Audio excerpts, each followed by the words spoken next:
தெலுங்கை தாய்மொழியாக கொண்ட சமூகங்களிடம், அதிலும் ஒரு சில குறிப்பிட்ட சமூகங்கள் தான் ஆதிக்கமாக இருக்கிறது. அந்த குறிப்பிட்ட ஆதிக்க தெலுங்கு சமூகங்களிடம் நான் வைக்கக்கூடியது என்ன? நீங்கள் சாதிய மாநாடு போடுறீங்க. அந்த சாதிய மாநாட்டில் என்ன சொல்கிறீங்க?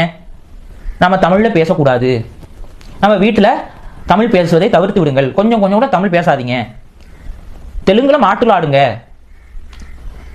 நம்ம தெலுங்குல பேசினாதான் நமக்கு வந்து நம்மளுடைய இனம் வந்து காக்கப்படும், நாமெல்லாம் தெலுங்கர்கள், இப்படிலாம் போட்டு மேடை போட்டு பேசுகிறீங்க.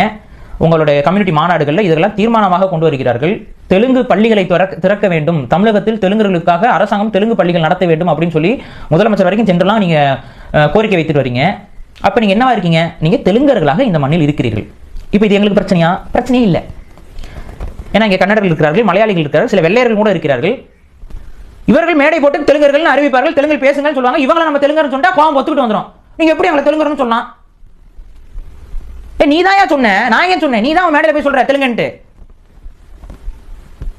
இங்க திராவிட இயக்கம் நடத்தக்கூடியவர்கள், திராவிட இயக்கத்தில் இருப்பவர்கள் மேடையில் போய் தெலுங்கர்களாக அமர்ந்து இருக்கிறார்கள். நம்மிடம் திராவிடம் என்று சொல்லிக்கொண்டு திராவிட இயக்கத்தில் இருக்கிறார்கள், அமைச்சர்களாக இருக்கிறார்கள், மினிஸ்டராக இருக்கிறார்கள், எல்லாவா இருக்கீங்க, பொறுப்புல இருக்கீங்க. அப்ப தெலுங்கர்கள் என்று போய் அமர்ந்து கொண்டிருக்கிறீர்கள் அந்த மாநாடுகளில். மதிமுக இருக்கக்கூடிய ஒரு பெண் பேச்சாளர் வந்து சொல்கிறார், தமிழர்கள் எல்லாம் இங்க குமரிக்கண்டத்திலிருந்து வந்தீர்கள், தெலுங்கர்கள் இந்த மண்ணின் மைந்தர்கள் பேசுறாரு. ஒரு பெண் பேச்சாளர். இது நடந்து கொண்டிருக்கிறது. அப்பெல்லாம் அவங்க கண்டனத்தை தெரிவிக்காம தமிழர்கள் வந்து தெலுங்கர்களை சொல்லிவிட்டோம் என்றால் கோபம் பொத்துக்கிட்டு ஏன் வருகிறது? அதை விட்டு நீங்க என்ன பண்றீங்க? தமிழ்நாட்டில் தெலுங்கை வந்து ஆட்சி மொழியாக அறிவிக்க வேண்டும் என்று நீங்கள் கொண்டு போய் கொடுக்குறீங்க. தமிழ்நாட்டில் தெலுங்கை வந்து ஆட்சி மொழியாக கொண்டு வரணுமா?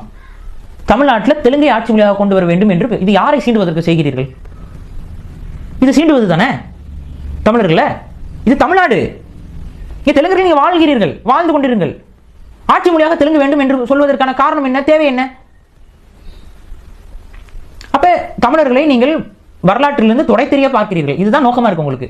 அதனாலதான் தமிழ் குடிகள் எல்லாம் தமிழ் குடிகள் இல்லைன்னு வரலாறு பேசுறதுக்கு உங்களுக்கு துணிவு வருகிறது. தமிழ் தேசியம் பேசுபவர்கள் எல்லாம் தமிழர்கள் என்று பேசிக் கொண்டிருக்கிறீர்கள்.